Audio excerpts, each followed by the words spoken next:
बाबा हे भोले भंडारी, तीनों लोक में तू ही तू, मन मेरा बिल पत्री अर्पण कर दूं, हे शंभु बाबा हे भोलेनाथा। ओम नमः शिवाय। प्रिय भक्तों, आज मैं आपको 22वां अध्याय सुनाने जा रही हूँ। श्री शिव पुराण का 22वां अध्याय सुनाने जा रही हूँ। ब्रह्मा जी बोले, हे नारद, सबसे पहले विष्णु जी ने दोनों हाथ जोड़कर स्तुति करते हुए कहा, हे ईश्वर, आपकी स्तुति वेद भी नहीं कर सकते। मैंने भी आपकी स्तुति की है, पर आपका आदि अंत नहीं जान पाया।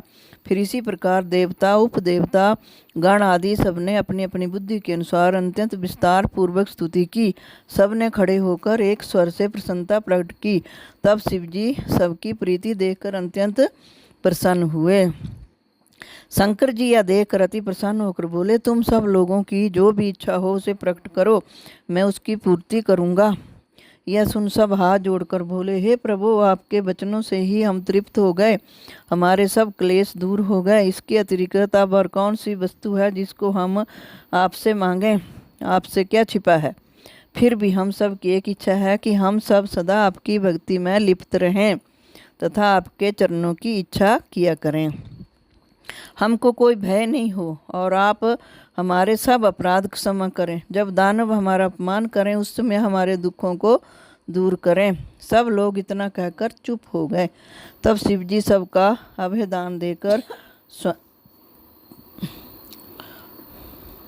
स्वयं सगुण रूप से वहीं स्थित हुए।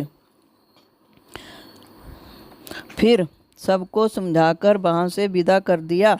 केवल मुझको तथा विष्णु को पास बुलाकर उन्होंने यह कहा कि तुम दोनों ही हमारे शरीर हो तथा संसार की उत्पत्ति कर तुम ही पालन करते हो। अतः जब तुमको कोई दुख होगा तब हम तुम्हारी रक्षा करेंगे। अब तुम दोनों अपने लोक को सुखपूर्वक चले जाओ। यह सुनकर हम दोनों ने उनसे भक्ति मांगी और विदा होकर चले आए। फिर शिवजी ने निधिपति का हाथ पकड़कर कहा, हे मित्र, तुम्हारी प्रीति जानकर हमने तुम्हारे निकट ही वास किया है। हमारी तुम्हारी मित्रता तीनों लोकों में प्रसिद्ध हो गई। तुम्हारा कैसा सौभाग्य है कि तुम हमको अति प्रिय हुए हो। तुम प्रसन्न रहो, अतः अब तुम भी अपने लोक को जाओ। निधिपति कुबेर शिवजी की ऐसी कृपा देखकर प्रेम मगन हो गए और उन्होंने निवेदन किया, हे प्रभु, मेरा मनोरथ पूर्ण हुआ। यह कहकर निधिपति बारंबार शिवजी को प्रणाम करके अति प्रसन्न हो अपने घर को पहुँचे।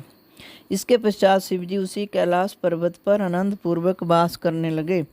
वे कभी कभी अपने भक्तों के लिए कुछ लीलाएं रचा करते। फिर उमा ने अवतार लिया और वे दक्ष के घर में उत्पन्न हुई। दक्ष ने उमा का विवाह शिवजी के साथ कर दिया।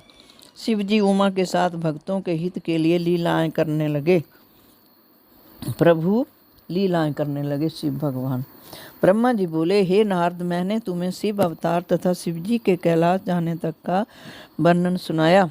इसके अतिरिक्त और भी शिवजी की सहस्रों लीलाएं हैं। यह लीला मैंने अपनी बुद्धि के अनुसार ही कही है।